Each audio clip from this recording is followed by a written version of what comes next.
Bonjour et bienvenue dans ce 5e chapitre de Management, Sciences de gestion et numérique du programme de Terminal technologique. Quel choix d'organisation de la production pour concilier flexibilité et qualité?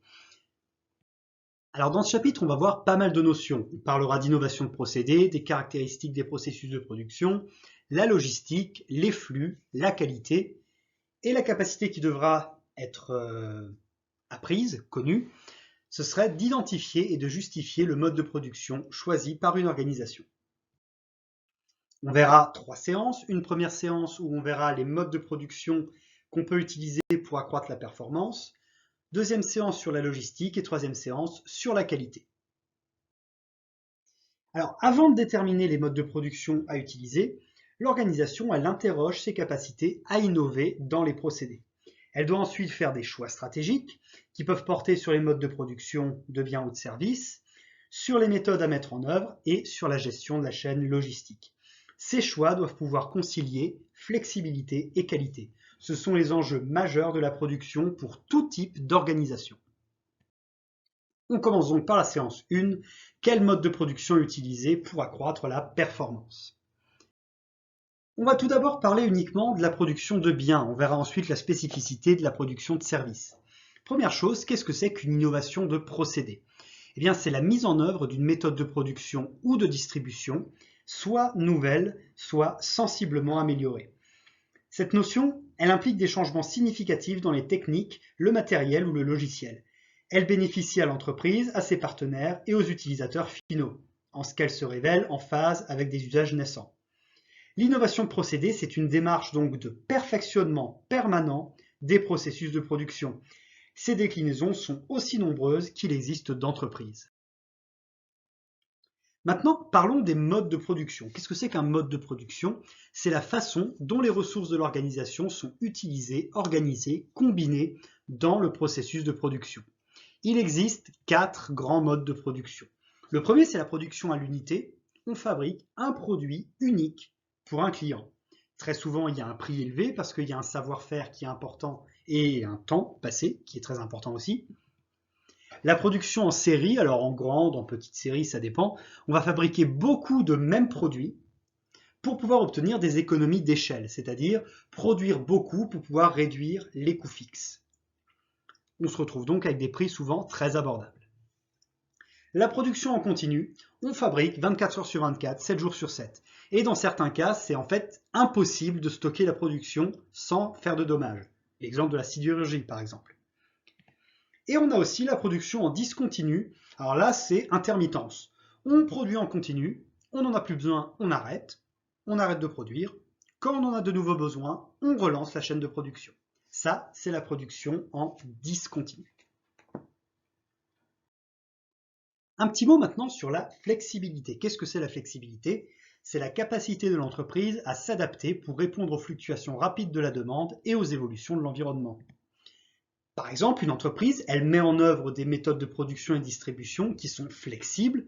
Pourquoi? Pour mieux répondre aux besoins des consommateurs et donc être plus performante sur son marché. Voilà l'utilité de la flexibilité. Alors tout ce qu'on a vu ici, c'était surtout pour la production de biens. On va voir maintenant les particularités spécifiques qu'il y a pour la production de services. Première particularité, une production de service, ça ne peut pas être stocké.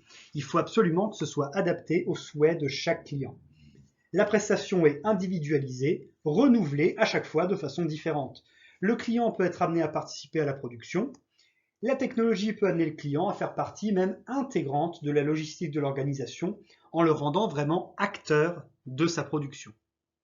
Prenez l'exemple d'aller chez le coiffeur. Quand vous allez chez le coiffeur, par exemple, c'est une production de service, ce n'est pas stockable. Vous ne pouvez pas prendre un rendez-vous chez le coiffeur et le mettre dans la poche pour plus tard, ça ne marche pas comme ça. Et ce rendez-vous, la coupe qu'il va vous faire, par exemple, la prestation qu'il va vous faire, pas forcément une coupe de cheveux, bien, ce ne sera pas la même que le client précédent, ce ne sera pas la même que le client suivant, et si même la fois suivante vous revenez et vous demandez la même chose, vous n'aurez pas exactement la même chose. Une production de service, c'est toujours différent. Deuxième particularité, les flux d'information et les flux de travail, le workflow, sont automatisés pour faire gagner du temps, éviter les erreurs et augmenter la productivité. Troisième spécificité, il y a la possibilité de mettre en place une démarche de projet. Le mode projet, dans certains secteurs, ça consiste à faire collaborer des personnes impliquées dans un projet commun en parallèle d'autres missions. C'est un mode d'organisation qui est principalement articulé autour du projet, qui s'inscrit dans un principe de transversalité entre les services et même parfois hors de l'entreprise. Une démarche projet, c'est vraiment quelque chose où on ne cherche même plus à distinguer les différents départements de l'entreprise, tout le monde travaille ensemble vers le même objectif. Voilà donc les particularités de la production de services. Deuxième séance, en quoi la logistique crée-t-elle de la valeur? Déjà, première chose, c'est quoi la logistique? La logistique, ça consiste à gérer les flux physiques d'une organisation pour avoir toujours le bon produit, au bon moment, au bon endroit. C'est pas dit non plus dans la définition, mais c'est aussi au moindre coût, évidemment. La logistique, elle poursuit un objectif à court terme, qui est d'automatiser les flux physiques quotidiens, c'est-à-dire faire en sorte que les déplacements de matières premières, de marchandises, etc. soient le plus optimisés, et une automatisation des flux d'informations, faire en sorte que les informations circulent de la façon la plus rapide et automatique possible dans l'organisation. Mais on a aussi un objectif à moyen et long terme, c'est la mise en place de plans d'action pour optimiser les paramètres de production et de stockage. En fait, quand vous avez un logisticien dans une entreprise, ce qu'il va faire dans la vie de tous les jours, c'est vraiment faire en sorte d'optimiser les flux physiques, donc de faire en sorte, je vous ai dit, que les produits, les marchandises circulent de la meilleure manière possible dans l'entreprise, qu'on perde le moins de temps, et faire en sorte d'automatiser les flux d'informations. Mais il doit aussi mettre en place des plans d'action sur le plus long terme pour permettre d'optimiser tout ça encore plus. Il y a vraiment un côté optimisation continue de la logistique de l'entreprise. C'est ça l'idée de la logistique. Et au niveau de la logistique, on va distinguer deux méthodes de production. Alors on dit parfois aussi pilotage de production, des méthodes de pilotage de la production. On a pour commencer la méthode des flux poussés, qu'on appelle aussi par l'amont. Qu'est-ce que c'est les flux poussés? C'est fabriquer les produits selon les ventes qu'on a prévues, puis on stocke le temps de tout vendre et on ne produit plus. On va donc pousser les produits vers le marché, c'est pour ça qu'on dit flux poussés. À côté, vous avez les flux tendus, c'est-à-dire par l'aval. On va donc fabriquer dès la commande du client. On est vraiment sur la fabrique à la commande, pour faire en sorte de réduire le délai au maximum et de réduire les stocks. L'idée surtout dans les flux tendus, c'est d'avoir des stocks les plus bas possibles. Par contre, pour être en flux tendu, il faut de la réactivité et de la flexibilité. Vous voyez qu'on revient de nouveau sur la flexibilité ici. Et comment la logistique va créer de la valeur? Eh bien, la logistique, ça consiste à gérer tout ce qui concerne le transport et le stockage des produits de l'entreprise. Les véhicules nécessaires au transport, les fournisseurs de l'entreprise, les entrepôts, la manutention, etc. en optimisant leur circulation pour minimiser les coûts. Donc, on va optimiser le transport et le stockage, on améliore la coordination des services et donc on obtient des gains de compétitivité. La logistique, c'est un vrai outil de compétitivité qui a pour but d'améliorer justement cette coordination entre les services.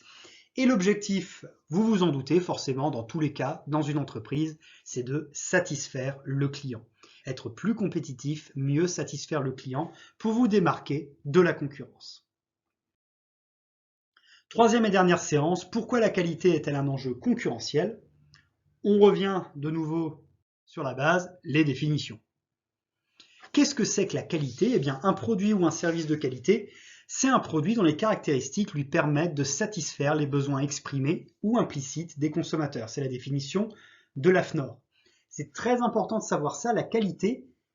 En fait, la vraie définition de la qualité, c'est simplement que le produit a des caractéristiques qui permettent de satisfaire les besoins. C'est ça la qualité, c'est pas autre chose. Ces exigences peuvent également être fixées par des certifications extérieures, des certifications nationales, voire parfois même internationales. Ensuite, qu'est-ce que c'est que le contrôle qualité? Le contrôle qualité permet de savoir si les produits ou les services vendus sont conformes aux exigences du marché, à la demande du client, aux législations, au cahier des charges, etc. Maintenant que vous avez la définition de la qualité, la définition du contrôle qualité doit vous paraître beaucoup plus logique.